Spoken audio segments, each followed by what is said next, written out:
Ang mga hamster ay sobrang cute, ngunit masasabi mo pa bang cute sila kapag nalaman mong kinakain nila ang kanilang mga anak?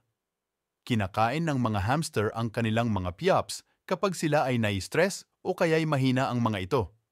Ginagawa nila ito upang ma-maximize ang kanilang mga resources.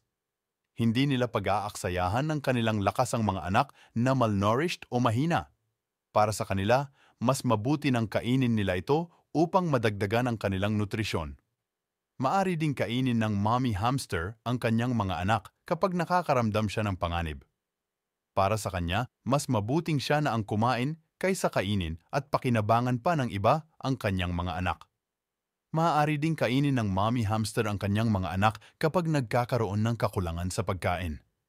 Malupit man kung iisipin, ngunit ito'y bahagi lamang ng kanilang survival skill sa wild.